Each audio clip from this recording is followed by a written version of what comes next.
Greetings, minions!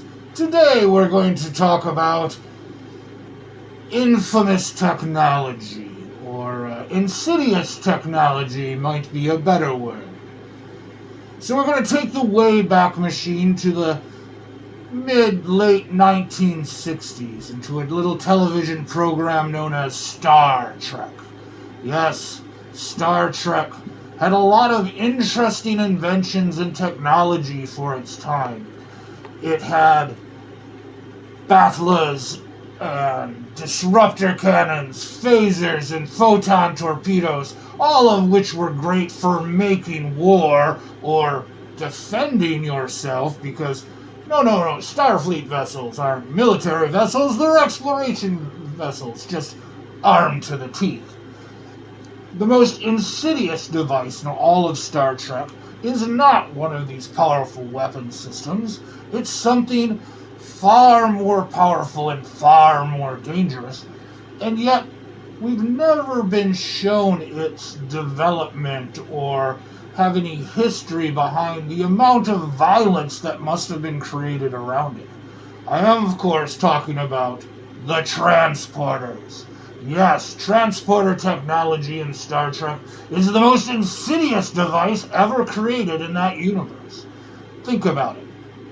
You have a computer scan your physical form, record every bit of data about you, and then powerful energy separates all the molecules and atoms in your body, and faster than the speed of light, projects them to another destination where they're reassembled in perfect order.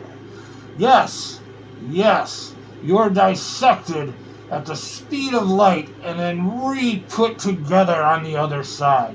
This is a great method of transportation. It solved a lot of problems for the producers of the television show in the 60s.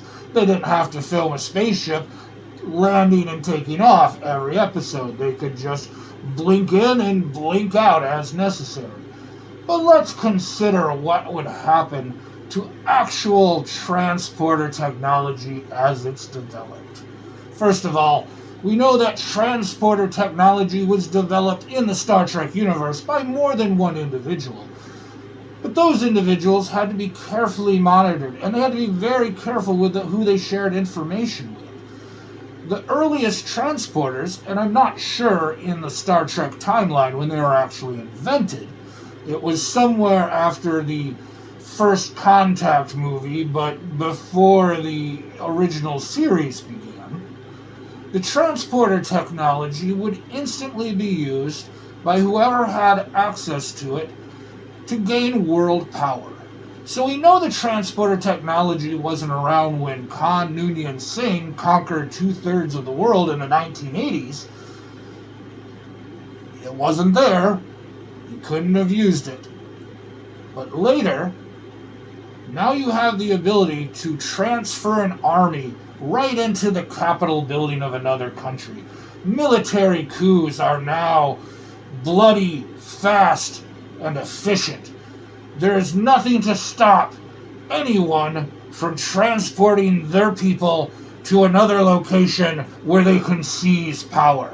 This is the true infamy of the transporter, and why the technology for shields had to be developed as rapidly as the technology for transporters. They had to come up with some sort of barrier that you can't transport through in order to stop invading armies or forces from taking over your territory. Think about it. Think of the bloodshed that was involved in the early days of transporter technology. Think of how much of the world was lost in that time period. There is a modern idea that the future, the 23rd century, the reason they have so much respect for the culture of Shakespeare and old art is because they lost the ability to produce it somewhere in the past. And what records they have that remain, they are holding very dearly and close to the vest because they don't want to lose their culture and their history. But the transporter technology is even worse than this. Because from the transporter technology, they developed the replicator. The replicator. So they take protein atoms and a molecular basis for vitamins and mineral nutrition, and they beam it into their replicator system, and it then reassembles it on demand to whatever meal you like. So your turkey dinner is probably the same thing as your Earl Grey served hot. It's the same proteins, the same molecules that are used for the food creation. But this brings up another ethical point.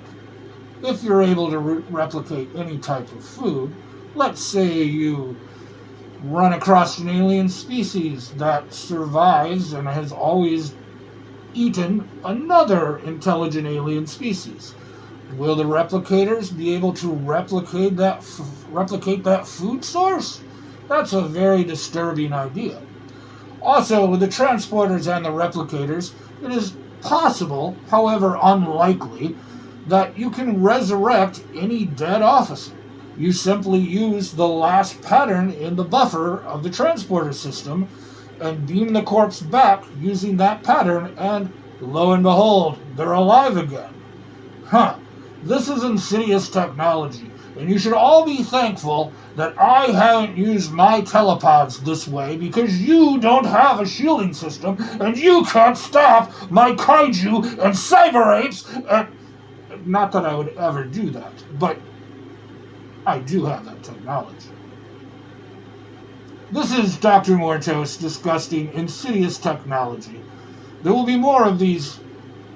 If you like this subject matter, I can comment on other things in other episodes. But until then,